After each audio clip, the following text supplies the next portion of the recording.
अस्सलाम वालेकुम नाज़रीन, मैं हूं सैयद जुल्फ़िकार गिलानी और आप देख रहे हैं गिलानी लॉग्स। रोमानवी दास्तानें किसी भी सरज़मीन या ख़ित्ते के माथे का झूमर होती हैं। सिंध की 7 लोक दास्तानें जिन्हें 7 क्वींस ऑफ सिंध के नाम से भी पुकारा जाता है, जिनमें उमर मारवी, सोनी मयार, लीला चनेसर, नूरी जाम तमाची, सोरठ राय डयाच, मोमल रानो और ससी पुन्नू शामिल हैं। आमतौर पर लोग यही समझते हैं कि ससी जो है वो भंभोर की रहने वाली थी, भंभोर के साथ उसको मंसूब किया जाता है और आज तक ये कहते हैं कि उठ ससिए तेरे लुटे शहर भंभोर नहीं। ये वो कहावतें हैं या वो कहानियाँ हैं जो आमतौर पर आपको तारीख़ी किताबों में मिलती हैं। अगर आप नेट पर सर्च करें तो यही लिखा हुआ है कि ससी भंभोर की रहने वाली थी, लेकिन ससी भंभोर की रहने वाली नहीं थी। मैं आज उस जगह आया हूँ और उन कदीम मकानों के दरमियान खड़ा हूँ जहाँ ससी ने कभी जन्म लिया था। ससी लुटी ज़रूर थी भंभोर में, यानी उसकी मोहब्बत जो है वो भंभोर में बर्बाद ज़रूर हुई थी, लेकिन ससी भंभोर की रहने वाली नहीं थी। ये जगह सादिकाबाद से कोई 18-20 किलोमीटर के फासले पर एक गांव है जिसका नाम है भुट्टा वाहन। कहते हैं जलालुद्दीन मोहम्मद अकबर जो मुग़ल शहंशाह, तीसरा मुग़ल शहंशाह, उसके दौर में ये भुट्टा वाहन एक बहुत बड़ा कस्बा हुआ करता था। हाकड़ा के किनारे उस ज़माने में हाकड़ा यहाँ बहता था, उसी दरिया में ससी का संदूक बहाया गया था और उसी दरिया के किनारे वाक़ कस्बा भुट्टा वाहन में ससी पैदा हुई थी। ये वो सारे कदीम घर हैं। ससी की माड़ी यहाँ मौजूद थी कुछ अर्सा पहले तक, लेकिन अब वो मुनहदम हो चुकी। ससी की माड़ी नहीं है, लेकिन उस दौर की ये इमारतें जो मेरे चारों तरफ आपको नज़र आ रही हैं, मैं उन्हीं इमारतों के दरमियान में खड़ा आपको पूरी ज़िम्मेदारी के साथ ये बता रहा हूँ कि ससी भंभोर में पैदा नहीं हुई थी, बल्कि भुट्टा वाहन में पैदा हुई थी। आइए मैं अब आपको वो जगह दिखाता हूँ। वो इमारत गिर चुकी, उसकी जगह कुछ और बन गया है, लेकिन आपको वो इमारत भी दिखाता हूँ और उन लोगों से भी मिलवाता हूँ जो तारीख़ी हक़ाइक़ की रोशनी में इस बात को साबित करते हैं कि ससी यहीं की रहने वाली थी। तारीख़ी किताबों में लिखा हुआ है कि ससी भंभोर के हिंदू राजा की बेटी थी और जब वो पैदा हुई तो ज्योतिषियों ने कहा कि ये तुम्हारे लिए मनहूस साबित होगी। लिहाजा ससी को एक लकड़ी के संदूक में बंद करके दरिया सिंध में बहा दिया गया। कहा जाता है कि वो संदूक एक धोबी को मिला और ये भी लिखा हुआ है कि जब उसने संदूक को खोला तो उसमें एक नन्ही मुन्नी सी बच्ची लेटी हुई थी जो बकौल लिखने वालों के अपना अंगूठा चूस रही थी। उसकी कोई औलाद नहीं थी धोबी की, लिहाजा उसने इसे अल्लाह का तोहफ़ा समझकर कबूल कर लिया और उस बच्ची को अपने घर ले आया। अब वो किसी राजा महाराजा की बेटी नहीं थी, बल्कि एक धोबी की बेटी थी, लेकिन थी बहुत खूबसूरत। जैसे जैसे वो जवान होती चली गई उसकी खूबसूरती निखरती चली गई और अपना जो दाएं बाएं के इलाके थे वहाँ मशहूर होता गया कि धोबी की बेटी बहुत खूबसूरत है। उस ज़माने में केश मकरान पर होत ख़ानदान की हुकूमत थी और उसका जो मतलब राजा कह लें या शहंशाह कह लें या बादशाह कह लें या वाली कह लें, वाली केश का नाम था मीर आली। मीर आली का बेटा पुन्नू तिजारत की गर्ज से भंभोर आया। अपने ज़माने का बहुत शानदार शहर, कदीम शहर भंभोर आया और वो उस कहते हैं कि जब वो बाज़ार गया कपड़े धुलवाने के लिए तो उसकी नज़र ससी पर पड़ी। उसे ससी बहुत पसंद आई और पसंद क्या ही कहते हैं कि वो उस ससी को दिल दे बैठा और उसने कोशिश शुरू कर दी कि किसी न किसी तरह ससी से उसकी शादी हो जाए। लोगों से पूछा कि ये कौन है, तो लोगों ने बताया कि ये फ़लाँ धोबी की बेटी है।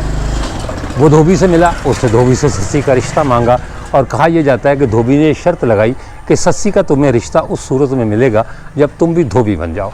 अब सोचने की बात यह है कि एक शहज़ादा मोहल्ले भर के या शहर भर के गंदे कपड़े कैसे धोए। यहाँ हमें 2 रिवायतें मिलती हैं। एक रिवायत ये मिलती है कि पुन्नू ने धोबी की शर्त मंजूर कर ली और कपड़े धोने शुरू कर दिए और चंद दिन में उसने ये साबित कर दिया कि मैं वाकई धोबी हूँ। दूसरी रिवायत में बताया गया है कि कपड़े धोने उसे आते नहीं थे, लिहाजा जो कपड़े आते जाते थे उसके पास धुलने के लिए वो उनकी जेब में एक सोने की अशरफी डालता था। लिहाजा जब वो मैले कपड़े भी वापस मालकों के पास जाते थे तो उन्हें उसके बदले में चूँकि सोने की अशर्फी मिलती थी, लिहाजा वो खामोश हो जाते थे और शिकायत नहीं करते थे कि कपड़े सही धुले हैं या नहीं धुले। बहरहाल उसने कुछ अर्से में ये साबित कर दिया कि वो ससी के साथ शादी करने के काबिल है।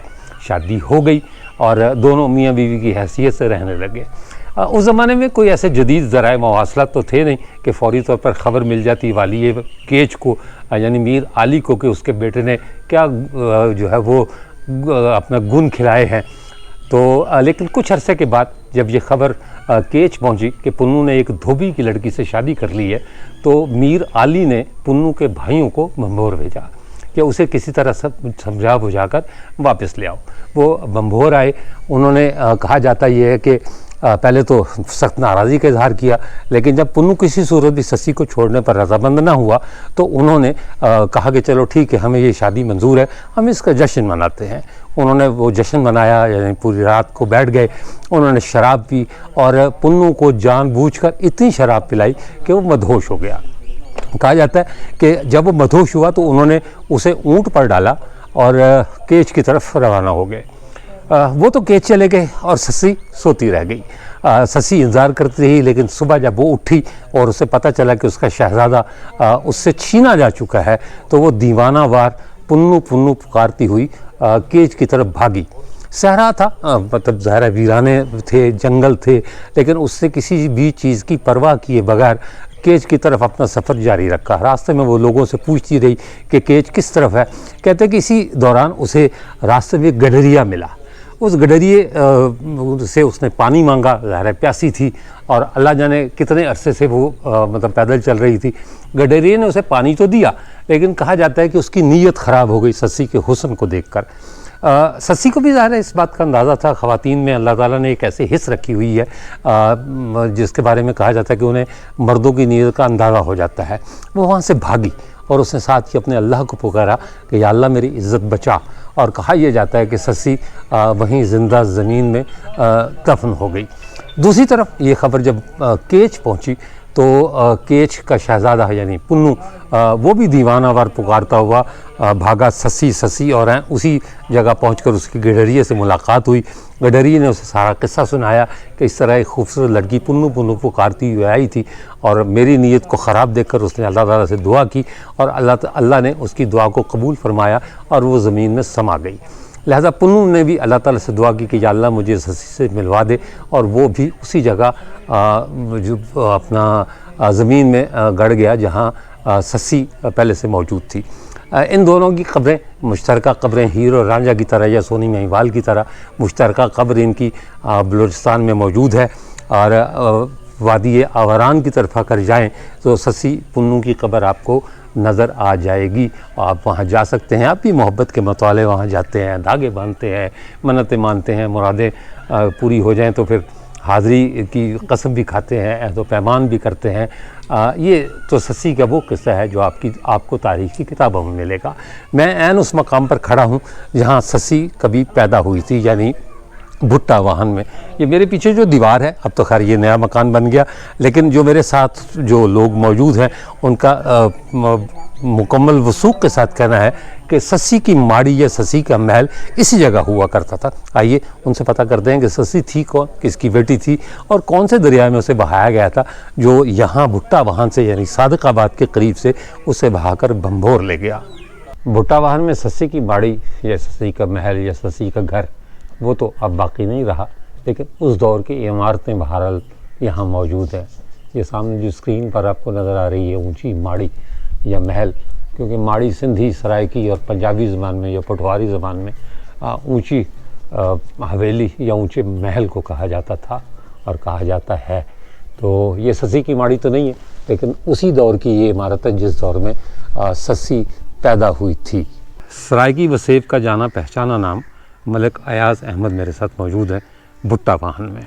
हम इनसे पूछते हैं कि ससी क्या वाकई भुट्टा वाहन में पैदा हुई थी।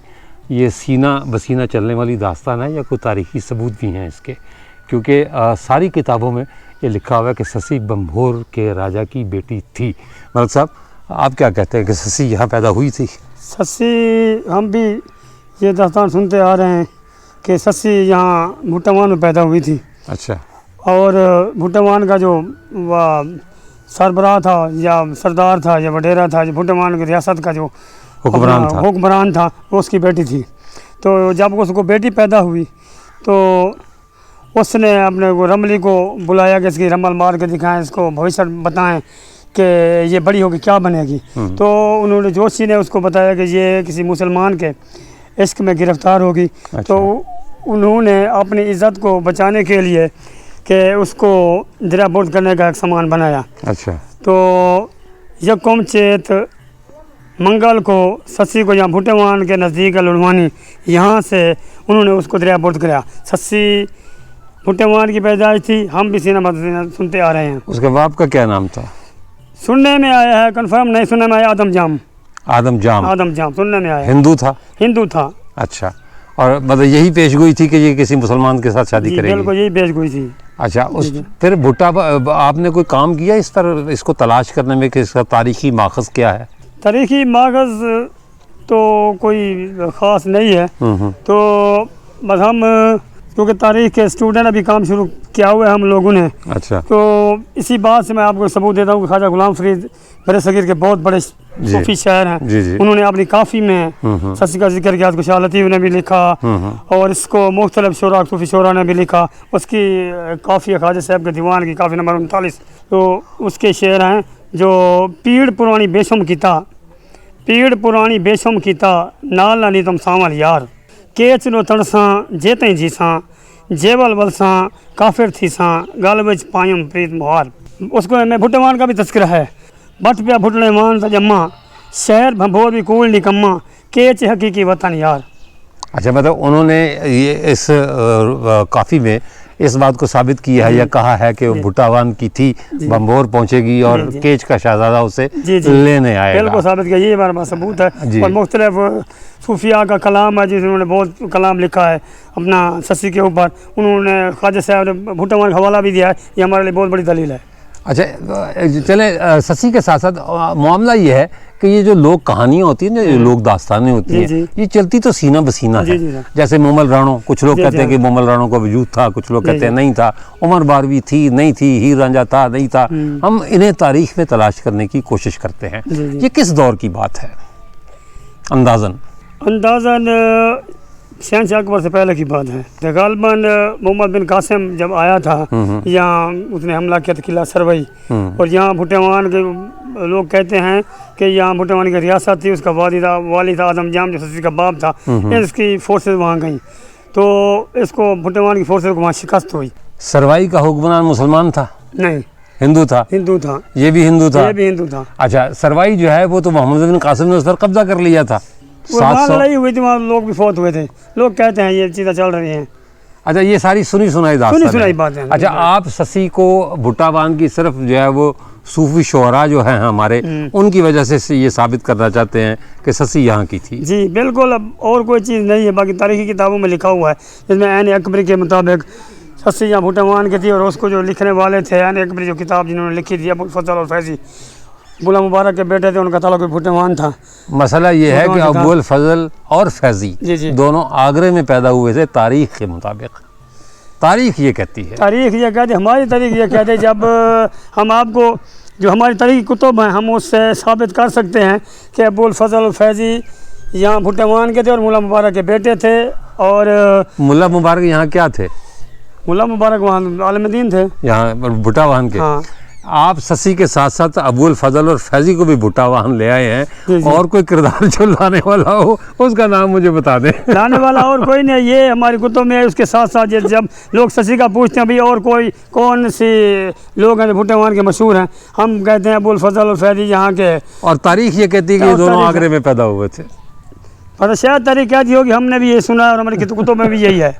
जिसमें गज़ीटा बावलपुर उसमें बिल्कुल तयशुदा बात में लिखा हुआ है, हम साबित कर सकते हैं। उसके अलावा गज़ेटिया भावलपुर में लिखा हुआ है कि सस्सी यहाँ पैदा हुई थी। मैं आपको सेंड कर दूंगा जी सर। अच्छा चलिए ठीक है। जब तक आप सेंड नहीं करेंगे मैं व्लॉग पब्लिश नहीं करूँगा। ठीक है सर, ठीक है। ओके सर, ओके ठीक है। बड़ी मेहरबानी, बहुत नवाज़िश, बहुत शुक्रिया। ये उसी ज़माने की एक और इमारत, इसकी ईंटें गो के बड़ी ईंट है और अक्सर ये कहते हैं लोग कि जी अंग्रेज़ के दौर में बड़ी ईंट आई, उससे पहले एक छोटी ईंट का रिवाज हुआ करता था। मुग़लों के ज़माने में। लेकिन यहाँ आकर ये पता चलता है कि छोटी ईंट के साथ साथ बड़ी ईंट का इस्तेमाल भी होता था। ये एक और इमारत सामने है, इसकी जो बनावट है ये ख़ास तौर पर ये छत के साथ जो जालियाँ हैं, ऊपर वाला पर्दा बाद में लगाया गया है, लेकिन ये नीचे जो जाली बनी हुई है इसके जो इंग्रेविंग है या जो इसमें मीनाकशी और काशीकारी की गई है या खुदाई से बनाया गया है, सारा कुछ नक्शो निगार, इससे पता चलता है कि ये दौरे कदीम की इमारतें हैं, कम से कम कोई 500 साल पहले की इमारतें हैं। ये छोटी छोटी गलियाँ जो आमतौर पर हमारे देहात का खासा है कि ईंटों से सोलिंग की जाती थी, ईंटों से गलियाँ बनाई जाती थी। इसकी गलियाँ भी जो है वो ईंटों की बनी हुई हैं। ये सामने एक औरत है और एक औरत इमारत है, ये उसी इमारत का पिछला हिस्सा जो मैंने आपको जो है वो सामने से दिखाई थी, इनमें दरारें पड़ गई हुई हैं। ये इमारत एक और है और ये सामने भी जो है वो बहुत खूबसूरत जालियाँ इसमें बनी हुई हैं। वो कि मेरा ख्याल है शायद इसकी छत गिर गई हुई है इस इमारत की, लेकिन छत जो है वो अभी दीवारें जो है वो अभी सलामत हैं इसकी। ये है पुराने ज़माने की याद दिलाती हैं, खिड़कियाँ, रोशनदान, ये ऊपर तक 2 मंजिला इमारतें जो है वो ज़माने भी बना करती थी। मैं इसका दरवाज़ा बहुत खूबसूरत अंदाज में बना हुआ है। जब ये नया होगा तो यकीनी तौर पर इसकी चमक दमक देखने के काबिल होगी। अब तो इसका रंग रोगन ख़त्म हो गया, खाली लकड़ी ही रह गई। लेकिन ये देखें कि लकड़ी इतनी मजबूत है कि इतने 100 साल गुजरने के बावजूद भी इसको दीमक नहीं लगी। ये एक फूल बनाया गया है, मुमकिन है कि यहाँ भी कोई फूल हो जो उतर गया है। कुंडियाँ इसकी पुराने ज़माने की हैं। इससे आप अंदाज़ा लगा सकते हैं कि भुट्टा वाहन कितना कदीम कस्बा है। सस्सी के शहर में हमारी मुलाकात सरायकी वसेफ के मुमताज़ बांसुरी नवाज़ सईद अहमद साहब से हुई। हमने उनसे फरमाइश की कि बांसुरी पर सस्सी के बारे में कुछ हमें सुनाएं। तो ये एक टांग से माजूर हैं, दिल के मरीज़ भी हैं। नाज़रीन से ये भी इल्तिमास है कि अगर वो किसी भी तरह की इनकी कोई मदद कर सकते हैं, इनकी कोई रहनुमाई कर सकते हैं तो ज़रूर कीजिएगा, क्योंकि बहरहाल ये हम जैसे लोगों के मदद के तालिब हैं, दुआओं के तालिब हैं। जी सरकार।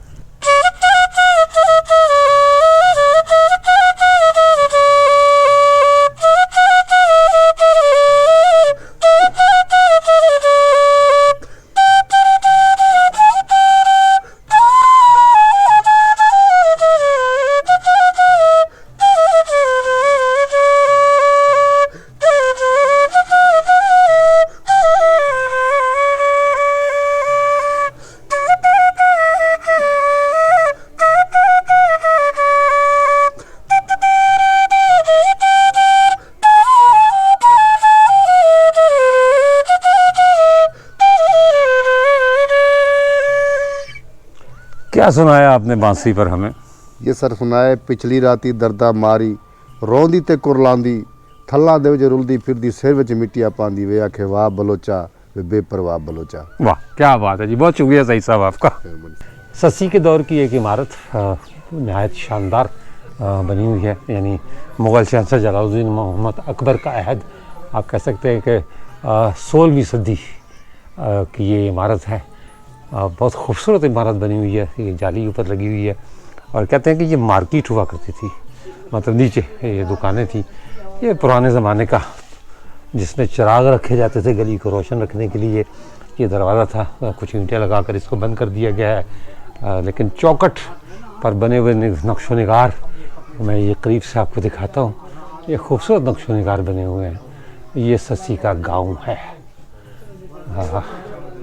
सस्सी की माड़ी तो नहीं बची, लेकिन उसके गांव में उस ज़माने के आसार बहरहाल मौजूद हैं, जिन्हें कोई भी आकर देख सकता है। ये एक और ताक उसी तरह का, छोटी ईंट नीचे से जो है वो अब ये भुरना शुरू हो गई है और वो वक्त दूर नहीं जब ये खंडर बन चुकी होगी। खंडर तो खैर अब भी है, जाहिर सी बात है, इसमें कोई रहता नहीं, ऊपर से छतें गिर चुकी हैं और अंदर जाने का कोई रास्ता भी नहीं, वरना मैं आपको अंदर से भी दिखाता कि ये सस्सी का शहर बम्भोर तो बर्बाद हुआ ही हुआ, लेकिन जहाँ ससी पैदा हुई थी वो शहर भी बर्बाद हो गया। मेरे साथ मौजूद है जाहिद निसार साहब, हिस्टोरियन हैं और सोशल एक्टिविस्ट हैं। माशाल्लाह बड़ी गहरी निगाह रखते हैं हालात हाज़िरा के साथ साथ हालात गुज़श्ता पर भी। हम इनसे बात करेंगे ससी के हवाले से कि भुट्टा वाहन का क्लेम है कि ससी यहाँ पैदा हुई, और उसकी तफसील जानते हैं कि वो मतलब कौन थी, किसकी बेटी थी, कैसे वो बम्भोर पहुँची, और ये बम्भोर था कौन सा, वो बम्भोर जो इसने फतह किया था मोहम्मद बिन कासिम ने, ये कोई और बम्भोर था। ससी हमारे चोलिस्तान की लाज है। ससी का मतलब है दरिया का मोती। ससी वो एक तारीखी हस्ती है जिसका वजूद था, जो बाकायदा पैदा हुई, उसने अपनी ज़िंदगी जी और उसके बाद वो वफ़ात पा गई। ससी का जो जहाँ ताल्लुक़ लोग जोड़ते हैं, कोई कहाँ से जोड़ता है, कोई कहाँ से जोड़ता है, बिल्कुल ये 100% बात दुरुस्त है कि ससी का ताल्लुक़ भुट्टावान से था। ठीक, ससी भुट्टावान में ही पैदा हुई थी, लेकिन उसके साथ साथ एक पुरस्रारियत उसके साथ जो जुड़ी हुई है, उस किरदार के साथ जो ज़िंदा किरदार था, वो ये है कि ससी का जो वालिद है जाम आदम उसे कहते हैं, उसने उसको शाही नजूमिया ने बताया था कि तुम्हारी बेटी एक मुसलमान बलोचज़ादे से मोहब्बत करेगी, जिसकी वजह से तुम्हारी सल्तनत पे ज़वाल आएगा। तो जो बेटी पैदा हो तो उसको आपने जैसे ही पैदा हो तो कोशिश करें उसको मार दें। उसकी औलाद नहीं थी, ना नरीना औलाद थी, ना दूसरी औलाद थी। तो ससी जैसे पैदा हुई तो बाप की शफ़क़त भी गालिब आई उस पर, माँ की शफ़क़त भी थी, लेकिन उसके बावजूद वो उस वक्त की जो सकाफ़त थी, जो कल्चर थे, जो रसूम और रवाज थे, उनके ज़ेर असर आ गए, वो मग़लूब हो गए। उन्होंने क्या किया कि ससी को एक संदूक में उसके गले में एक तावीज़ डाल दिया जिस पे उसका लिखा गया कि ये कौन है, इसकी क्या है। तो उसको संदूक को दरिया में बहा दिया गया कि अगर किस्मत ने इसके ज़िंदा रखा तो रखे, नहीं तो हमारी तरफ से ये मर चुकी है। इसको तलवार से ना मारा गया। दरिया कौन सा था? दरिया यही था सिंध, दरिया सिंध था। हाकड़ा जहाँ से मिलता था दरिया सिंध के साथ, वही जंक्शन के पॉइंट पे इसको अच्छा भुट्टावान से उसको रुखसत किया गया, लेकिन इसे दरिया हाकड़ा में बहाया गया था। जी जी जी, ये ठीक है। अब ये ससी यहाँ से गुज़र के पहुँचती है, भोंग से थोड़ा सा पहले आता है भंभोर, एक वो पहले इलाका था। अब वहाँ खैर दरिया ऊपर आ गया से वो वहाँ पहुँचती 4-1 किलोमीटर के फासले पे कह लें। दरियाई सफ़र के मुताबिक नॉटिकल माइल्स जो होते हैं, आप अगर उनमें तो वो तो बहुत थोड़ा सफ़र बनेगा। खैर ससी वहाँ एक अता धोबी था, अच्छा, उसका नाम था अता धोबी। वो सुबह सुबह जब कपड़े धो रहा था तो उसने देखा कि दरिया में से संदूक तैरता आ रहा है। वो बड़ा हैरान हुआ। खैर उसने संदूक को पकड़ा, खोला तो उसमें एक बच्चा हुमक रहा था। वो उसे घर ले आया। उनके भी औलाद नहीं थी। उसकी वाइफ ने कहा कि ये जी हमें दरिया ने तोहफ़ा दिया है। तो मकामी ज़बान जो उस वक्त जो थी, लोकल लैंग्वेज जिसे हम मकामी उर्दू जो मकामी ज़बान में ससी को कहते हैं दरिया का तोहफ़ा। तो ससी वहाँ उनके पास रहने लगी। ससी उसका नाम पड़ गया। उसकी बड़ी उन्होंने अच्छी तरीके से निगहदाश्त की, पर्दाख्त की, बड़ी हो गई, परवरिश की उसकी।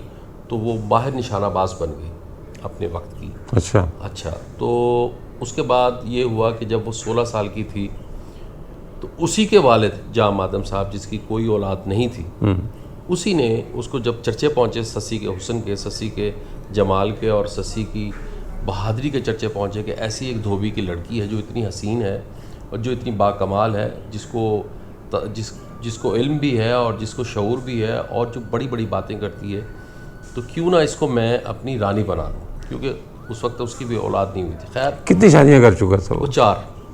और जो है थी उसके पास 4 रानी, एक रानी में से ससी हुई थी। इसकी माँ का नाम क्या था? इसकी माँ का नाम कोई पता नहीं है। अच्छा, इसकी माँ मतलब उसके बारे में तारीख खामोश है। ठीक है। जाम आदम जो था उसने जब अता धोबी को पैगाम कहला भेजा भंभोर में कि आप अपनी बेटी के साथ आए, और मैं उस वक्त के दौर की जो रस्म रवाज थे उसके मुताबिक बादशाह किसी के घर अपना रिश्ता नहीं भेजता था, जबकि उनको बुलवाया जाता था। अगर वो बराबर के जोड़ के होते थे, मतलब बादशाह अगर किसी बादशाह, तो वो फिर बादशाह अपने एलची को भेजता था, नहीं तो बादशाह उनको खुद अपने पास बुलवाता था। वो आ गया था धोबी अपनी बेटी के साथ, जो उसकी लय पाले बेटी थी ससी। तो ससी को उसने सारा कुछ बता दिया कि आपके जो तावीज़ मिला था आपके गले में से, उसमें ये ससी को बताया। ससी ने कहा कि पहली बात तो यह है कि मैं मुसलमान हो चुकी हूँ, दूसरी बात यह है कि मैं अपने बाप के पास जा रही हूँ जो मेरा हकीकी बाप है, तो मैं अपना मुकदमा खुद लड़ूंगी। ससी उसका दरबार में गई पर्दा करके। जब वो वहाँ गई है, वहाँ उसने बातें शुरू की तो जाम आदम ने कहा कि हम तेरे हुस्न से बहुत मुतासिर हुए हैं, सुना है तेरा हुस्न बहुत है, हमें अपना जमाल दिखा ताकि हम मज़ीद आगे कार्रवाई को बढ़ा सकें। तो ससी ने अपना पर्दा उल्टा और उसने कहा, नकाब उलट के उसने कहा कि पहली बात तो यह है कि दुनिया के किसी भी मज़हब में बेटी को बाप के साथ या बाप को बेटी के साथ शादी की इजाज़त नहीं है। तो वो बड़ा हैरान हुआ, वो सख्ते में आ गया। उसने कहा क्या कह रही हैं आप? उसने कहा कि मैं आपकी हकीकी बेटी हूँ, मैं ससी हूँ। ज़ाहिर है उन लोगों ने तो ससी नाम नहीं रखा था, ससी नाम तो अता मोहम्मद ने रखा था। तो फिर जब वो तारीख़ का उनको पता चला कि इसके पीछे ये कहानी है, ये हमारी हकीकी बेटी है, तो उन्होंने ससी को बाकायदा अपना लिया। जाम आदम ने क्या किया कि ससी के बाप, जो मुंह बोले बाप थे, जो जिन्होंने उसको पाला था, उनके एजाज़ में कि उन्होंने शाही खून की बड़ी अच्छे तरीके से निगहदाश्त की थी, उनकी आबरू को संभाल के रखा था, तो उन्होंने सोचा कि उनको एक अच्छा सा महल बना के वहाँ दे दिया जाए भंबोर में। ये वो वाला भंबोर नहीं है कि जो केच मकरान में है, वो बाद में बसाया गया था, वो पहले से नहीं था। अच्छा। वो यहाँ से जब वो, उसकी ये कहानी है कि जब यहाँ से वापस चला गया पुन्नू, तो उसने वहाँ उसकी याद में जाके छोटा सा एक शहर बसाया जिसे हम भंबोर कहते हैं। वो अब बाद में बड़ा हो गया होगा, पता नहीं क्या हुआ उसका। वो केच मकरान में नहीं है, वो तो सिंध में है, जहाँ जो मौजूदा धाबे जी का इलाका है उसके साथ वो पड़ता है। केच में भी वो कहते हैं कि जहाँ जहाँ उसकी बादशाह थी, वहाँ उसने एक उसके याद में एक छोटा सा वो किला ज़रूर बनाया था उसने, उसको पुन्नू का किला तारीखी कहते हैं। शवाहिद से अगर आप बात करें तो ये बात यकीनी है कि सस्सी जो थी यहीं पैदा हुई थी, इसी मिट्टी की थी, इसी हाकड़ा सिविलाइजेशन की थी। यहीं से वो यहाँ से थोड़ा सा सफ़र उसने किया था। वो कोई इतनी बड़ी खुदा न खास्ता, कोई जिस तरह मूसा अलैहिस्सलाम ने भी, उन्होंने भी थोड़ा सा सफ़र किया था, नहर में गए थे वो, उनको संदूक में जब वो बहाया गया था। इसी तरह सस्सी ने थोड़ा सा, ये हो ही नहीं सकता कि सस्सी इतना लंबा सफ़र करके और फिर वो जोग्राफियाई तौर पे भी वो सही नहीं बात बनती, क्योंकि वो समंदर है, ये दरिया सिंध है, इतना लंबा सफ़र वो करके जा भी नहीं सकती। वो करीन जो बात है वो यही है कि सस्सी यहीं, ये जो भंबोर था जहाँ, जो अब दरिया के नीचे दरिया बुर्द हो चुका है, तो वहीं की जमपल जिसे हम मकामी ज़बान में कहते हैं, वहीं की थी। पुन्नू के साथ शादी हुई उसकी? हाँ, कैसे हुई? हाँ जी, पुन्नू के साथ शादी ये हुई कि पन्नू वहाँ से लेके आता था मसाले वगैरह। वो भी एक नौजवान ताजिर था, वो वहाँ के जो केच का वाली मकरान था उनका होत, उसका बेटा था। उसके 4 बेटे थे। हो तो कबीला था ना उनका, बलोच कबीला। कबीले, ये कबीलों के नाम पे भी अब इनफरादी नाम रखते हैं ये। ठीक, मीर अली नाम नहीं था उसका? नहीं, ये नहीं, होत उसका नाम आप देख सकते हैं। वहाँ से वो आया है और यहाँ उसने जब उसका महल बनता हुआ देखा है तो उसने वहीं सस्सी को देखा और वो फरिश्ता हो गया उसका। अच्छा। तो यहाँ से दोनों एक दूसरे के साथ उनका मिलाप हुआ, एक दूसरे को दिल दे बैठे और फिर बाकायदा उन्होंने शादी के लिए दरख्वास्त की। अच्छा। तो और इनकी शादी भी हुई। ठीक। लेकिन वो शब ज़फ़ाफ़ जिसे कहते हैं, तो उस रात ये हुआ कि होत के उसके पुन्नू के भाई, उन्होंने मशरूब पिलवाया अपनी भाभी को और अपने भाई को, जिसमें नशावर कोई चीज़ मिली हुई थी। वो बेहोश हो गई या सो गई और वो भाई को लेके चले गए और उन्होंने ये वो वाला रास्ता इख्तियार किया जिसे हम ये जो रानीपुर की साइड पे इस तरह करके वो गए। अच्छा। ठीक है सर। तो सस्सी जो थी वो वहीं बेहोश रह गई। जब उसे होश आया, यानी आप ये कह सकते हैं कि सुबह जब 2 या 2:30 बजे उसको होश आया होगा, तो वो फिर बेचैन हुई कि मेरा शौहर कहाँ है। उसको नहीं पता था कि उसके भाई उसे ले गए। तो उसकी बांदी ने बताया कि उसके भाई उसको लेके गए हैं ऊँटों पे। तो वो उनके पीछे भागी है नंगे पाँव, जैसे हालत में थी। तो डिहाइड्रेशन की वजह से कहते हैं कि वो एक सहरा में पहुंच गई, यहाँ रोही में, और यहीं ज़मीन फटी। जो रवायात है कि एक चरवाहे ने उनको देखा, धूप थी, ज़मीन फटी और वो होगी। लेकिन ज़्यादा बात यही है कि वो डिहाइड्रेशन की वजह से गर्मी थी, तो वो वहीं फौत हो गई और उसके ऊपर रेत आ गई। अच्छा, आपने वो ख़त किताबत का जिक्र नहीं किया कि वो? हाँ, वो जो उसके बाप ने, पुन्नू के बाप ने उसको ख़त लिखा था कि आप कहाँ, आप क्या वहाँ कर रहे। तो उसने अपने भाई को बताया कि मैं यहाँ शादी करना चाहता हूँ और मैं यहीं रहना और बसना चाहता हूँ, क्योंकि ये मैदानी इलाका है, दरियाई इलाका है, यहाँ बहुत हरियाली है, यहाँ बहुत पैसा है, यहाँ बहुत धन है, यहाँ बहुत अच्छे लोग हैं, तो मैं यहीं रहना चाहता हूँ। तो भाई जब वहाँ लेके गया तो बाप ने उसको कहा, अपने भाई, एक और भाई भेजा, उसने कहा कि आप जिस सूरत में भी हो आप शादी में शिरकत करें और अब उसको लेकर आएँ, क्योंकि वो मेरा सबसे लाडला और प्यारा और चहीता है, और वो अगला वाली रियासत मकरान है। सराइकी ज़बान में एक लफ्ज़ इस्तेमाल होता है जिसे कहते हैं ढोरा। ढोरा उस जगह को कहा जाता है जिस जगह कभी दरिया बहता हो और खुश्क हो गया हो। यानी यूँ समझ लें कि दरिया की खुश्क गुज़रगाह के लिए ढोरा का लफ्ज़ इस्तेमाल होता है। हम तमाम लोग उस जगह की तरफ जा रहे हैं जो दरिया हाकड़ा का ढोरा कहलाती है ये जगह। और ये वो जगह है जहाँ से ससी के संदूक को दरिया में बहाया गया था और वो बहकर पहुँचा था बम्भोर, जहाँ ये धोबी के हाथ लगा और फिर उसने ससी को अपनी बेटी बनाकर पाला और जवान किया। हम एक मुंडेर पर चल रहे हैं, इसको वैसे बन्ना कहते हैं। बन्ना ये कपास का खेत है, इस खेत में से गुज़र रहे हैं। आगे आगे हमारे मौला गयास साहब हैं और मेरे साथ पीछे रफ़ीक साहिल साहब, सराइकी वसेब के नामवर फिल्मदी शायर। तो ये खेतों में से और झाड़ियों में से गुज़रकर मुझे वो जगह दिखाने ले जा रहे हैं जहाँ कभी दरिया हाकड़ा बहता था। और यहीं ससी, नन्ही मुन्नी ससी, शीर खार कहते हैं, छोटी सी थी, उसे जो है वो लकड़ी के संदूक में बंद करके और बहा दिया गया था। हाँ, ये है जी ढोरा। ये जो निशेब की जगह आपको नज़र आ रही है, ये ढोरा है। ये जगह जो नज़र आ रही है आपको सामने, यानी जिसके बारे में मैंने बताया कि ये किसी ज़माने में ढोरा मतलब दरिया हाकड़ा का ढोरा है। ये हाकड़ा यहाँ से बहा करता था। इस जगह को लोहानी कहते हैं, यानी लोहानी। और सराइकी में लोहानी कहते हैं बहाने को। तो इस जगह का नाम लोहानी या लोहानी इस वजह से पड़ा कि यहाँ से ससी को बहाया गया था, यानी ससी को लोड़ा गया था। इस वजह से इसको लोड़ानी कहते हैं।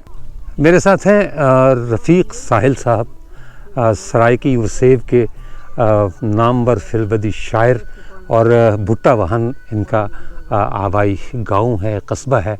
और खड़े हैं हम ऐन उस जगह पर जहाँ दरिया हाकड़ा बहा करता था। और ये वही मकाम है जहाँ ससी को लकड़ी के संदूक में बंद करके दरिया में बहा दिया गया था और वो फिर बहते बहते बम्भोर जा पहुँचा। मैं रफ़ीक साहिल साहब को लेकर इसलिए खड़ा हूँ कि रफ़ीक साहब, आप ससी के शहर के रहने वाले हैं, क्या कहते हैं इस बारे में? बिस्मिल्लाहिर्रहमानिर्रहीम। ससी असल सराइकी वसेब दी एक लोक दास्तान ससी पुन्नू का मरकज़ी किरदार है। ससी इत्थां पैदा थी है। ससी का वालिद हा जड़ा उनको औलाद कहना है। उनके कोलों एक रमली आया, फ़कीर आया, जोशी आया, जै फाल पाती, जै हाथ ॾिठा, उन दसा कि ते को एक धी जो उसे वो बड़ी खूबसूरत हो से, लेकिन वो परनी से वो एक मुसलमान दे इश्क दे विच ना वो गिरफ्तार थी से, और वो मुसलमान दे इश्क दे गिरफ्तार थी वैसे। अल्लाह का निज़ाम आ, वो चला गया। उन दौरान ससी जम पई, जिमें जमी तो हूँ अंधारे दे माहौल दे भी ससी जो जमी तई एक रोशनी थी गई। अच्छा। हाँ, वो किराल लोग हन गैर मुसलमान वो खौफजदा थी गए। उनका प्यो, उनकी माँ, वो दई, उन्हें कहा भाई ये क्या थी गए। वो बच्चे को देखते परेशान थी कि भाई इतना खूबसूरत बच्चा।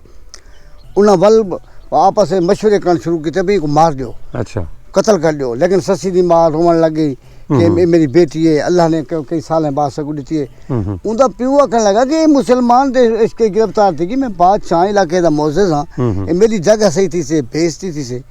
इन वास्ते उनको बोला मशवरा दिता लोग कट्ठे थी के रिश्तेदार भी चलो जाई पिए तो मारना, इनको दरिया के बुर्द कर दे, दरिया के लोड़ दे। उतो भुट्टे वाले एक संदूक मंगाया गया लकड़ी का। अच्छा। उनके ससी को समा के कोई बुजुर्ग आदमी की कोई जेवर कपड़े अच्छा, अच्छा। रख करी। अच्छा। ते उनकी माँ ने रोंदे हुए उनको ताला बंद मार करी ते चाबी विच खड़ा दी। बंदे आए ई जगह ते जिथा से खड़ू ए दरिया बहदा सारा सही ई दरिया दे उते इथे ही आते इथा पौड़ी हन ए हुन खत्म है न ते पौड़ी हन तले लाहण वास्ते। अच्छा। वो तो पौने ते लह के तले संदूक छोड़ तो ने अच्छा संदूक लुड़दा में आधे किलोमीटर तक जा जे तक दीद की बनिया दी वल संदूक वापस बलिया अच्छा वो वनिए सही ते वल आवे लोग वनते जना उदी सस्सी दी मां को आख्या जो संदूक वेंदा है ते वल देवला रुन्नी वहां के जेती में 32 धारा ना बख्शे साईं को ए कहना वैसे अच्छा वल ओही दरिया ले पासे मुंह कर बैठी माड़ी दो ते चढ़ बैठी उठूं बहते 32 धारा बख्शा जो अम्मा वल अल्लाह दे हवाले अच्छा हां वल संदूक लुड़दी शहर में भोर चलेगी ठीक है तो भी परे कनो डिठा ओ बे औलाद हा हन ओजाल मुड़स दू ओ बे औलाद हा धोबी डिठा के भाई गाले क्या लुड़दाम दे संदूक महसूस की तो ओ थोड़ा दरिया दे नजदीक पानी दे नजदीक गया संदूक भी तो किनारे आन लगी वो पकड़ा बाहर कढ़ा देखे तो क्या देखे जो सुभान अल्लाह बच्चा है सजे हदी अंगल दे विचों पींदी खीर जारी हा अच्छा हां ये मेरे अल्लाह दा करिश्मा है अल्लाह जो चाहे कर सकदे सही ओ हूं अंगल देखी मेरे उस्ताद मोहतरम सही कैस फरीद दी थी लोड़ा हुंदी आखिरी लाने वाह कैस करीम दा रिस्क देवन ससी पलदी रही अंगल दे खीर उते वाह ये उना दा लोड़ा है कैस फरीद सही दा अच्छा तो गाले के भी अंगल दे खीर ते पलदी रही धोबी हूं को संदूक को चा गया घर जाल को खुशखबरी सुनाए जो खुश थी गए उठा पल्ली संभी जवान थी जे लेना थोड़ी कुछ जमान थी तो पहले बोला वो एक मौलवी साहब कने पढ़ण में दी है अच्छा पढ़ती रहेगी सही अच्छा इतना तारीख दू मिल जन एक तारीख है कि जरा आदम जाम बादशाह भुट्टेवान वाला ससी दा प्यू काल जो प्या भुट्टेवान है ता वो बंभोर चला गया अच्छा केस मकरान चला गया अच्छा के ए वो आली खान जेंदा ना उठा आली खान हा उठा जरा उठा आली खान पुनल दा प्यू हा उनदे नाल एक वसबा हा बंभोर दा उ बंभोर जो बादशाह यो आदम जाम उठा शिफ्ट थी गया कुछ तारीख आ जे केच और बंभोर में बहुत फासला है अजय फासला है अच्छा वल कुछ लोग आते हैं कि बंभोर कोनो बादशाह लड़ते था भुट्टे वहां आया अच्छा ए बादशाह वही कोई वल ओ पढ़ती रह गई को लोग तारीफ की दे भी धोबी दी बड़ी सोहनी है बादशाह को आखने तू शादी कर गन अगे भी उनकी शादी यही भी लेकिन वो बादशाहों को आखे भी ठीक है वो रिश्ता मांगी दा धोबी को सर थे के धी दा रिश्ता पुनल वास्ते मांगे अपने वास्ते अपने वास्ते मांगे अच्छा अपने वो जेड़ा बंभोर दा बादशाह अच्छा बंभोर दा जेड़ा बादशाह पुनल तो ठीक है केज मकरान दा ठीक है ना सी अने बच्ची जवान कहना थी थींदी वदी है ठीक है वो रिश्ता जो मंगया ता बादशाह दी थी ते ओ ससी रले पड़ जान मौलवी कने अच्छा ठीक है भला रोंदा बैठा धोबी घर बहते वो पूछा बा क्यों रोंदी वहां क्या बादशाह ने तेरा रिश्ता मांगी दे अच्छा वहां क्या मैं पे जवाब दे सा अच्छा सवेरे को क्या था मौलवी को जने फारग था ससी या क्या उनकी धी को बादशाह दी को आज तू मेरे कपड़े पा मैं तेरे कपड़े पहनिया अच्छा वो अपने कपड़े एक दूसरे तब्दील करते बादशाह दी कचारी लगी परे जो लगेगी परे कौन तो दिखा बादशाह तो क्या मेरी धी के रेमदी भी है वाला ससी की नजदीक हो गया बादशाह ते को शर्म आना चाहिए करे ना शादी है सरेंदा धी है हां बल बादशाह के आज कौन बात तू मेरी धी है अच्छा और बादशाह दी थी कि बन गई वो बोला बादशाह दी हवेली थी पल्ली धोबी को आखिरी तो बस हुन मेरी धी है मेरे घर पर से मैं शादी का बंदोबस्त आप करे सा अच्छा मुझे एक बात बताएं जी पुनल के साथ उसकी शादी हुई हाँ हुई अच्छा कितना अरसा वो साथ रहे हाँ वो तकरीबन मेरे हिसाब नाल तो आधा घंटा साथ रहा तो शादी काहे के लिए की थी देखो ना जी मैंने उससे ना तो उदी वजह है ना सी ओ में के बे उठा आली खां को पै गया काल दाने दा ओ उनके पुत्र आए 4 पुत्र आए उनके दाने खिलाने वास्ते ते ओ हूं बंभोर वाले बादशाह कने ए बादशाह दी थी यही अच्छा नहीं मसला ये है हम ये कहते हैं कि पुनल की शादी हुई थी ठीक आप ये कहते हैं कि पुनल की शादी हुई लेकिन वो उसके साथ रहा नहीं देखो ना इस टाइम शादी हो गई ना दोस्तों में बैठा रहा आधे घंटे के लिए मगरिब को गया अंदर फिर वापस आ गया उन्होंने शराबें वगैरह पी उसके भाई ने उसी रात को वो ले गए उसी को भी पिला उसको भी पिला दिया बेहोश कर दिया अच्छा फिर बेहोश करके उसको ऊंट के ऊपर बांध के ना यानी आपके कहने का मकसद ये है कि ना खुदा ही मिला ना विसाले सनम अच्छा बड़ी मेहरबानी आपकी बहुत शुक्रिया खुश रहे सलामत रहे ये जो सामने आपको 4 सतून नज़र आ रहे हैं इसके नीचे एक कुआं है और ये कुआं दरिया हाकड़ा के किनारे हुआ करता था वो कहते हैं कि यहाँ लाइन से बहुत सारे कुएँ थे अब तो खैर खुश्क हो गया ये निशानी है इस बात की कि हाकड़ा कभी यहाँ बहता था और ये इसके साथ धोबियों ने कुएँ बनाए हुए थे और कहा यह जाता है कि ये मतलब दर्जनों की तादाद में कुएँ थे दूर तक जहाँ तक नज़र जाती है, लेकिन जो अब ज़मीन के मालिकान हैं उन्होंने आहिस्ता आहिस्ता ये कुएँ बंद कर दिए और ये एक निशानी बाकी बची है। जो यहाँ के ज़मीन के माशाल्लाह अल्लाह ताला ने जिन्हें इसका मालिक बनाया उनका कहना ये है कि इस टिब्बे के नीचे बहुत सा सोना दफन है। तो ये भी बताइए, मैंने कहा जब आप निकालेंगे तो मुझे बताइएगा, मैं आऊँगा, आधा आपका आधा मेरा। तो ये दरिया हाकड़ा की आखिरी निशानी ढोरा और ये कुआँ। वक्त का पहिया चलता रहता है, ये दुनिया कब बसी साइंसदान और मुहक्किकीन मुख्तलिफ अंदाज़े लगाते रहते हैं और आने वाले दिनों में भी लगाते रहेंगे। शेक्सपियर ने बिल्कुल दुरुस्त कहा था कि ये दुनिया एक स्टेज है और ये ज़िंदगी एक ड्रामा है, सिर्फ किरदार बदलते हैं। कोई जाता है, कोई आता है, फिर कोई चला जाता है, फिर कोई आ जाता है। ससी चली गई, पुन्नू भी चला गया, यानी किरदार चले जाते हैं लेकिन उनका अक्स बाकी रह जाता है। यही ससी के साथ हुआ, यही हीर के साथ हुआ, यही सोनी के साथ हुआ। मोमल रानो भी चले गए लेकिन अपने पीछे अपनी दास्तानें छोड़ गए।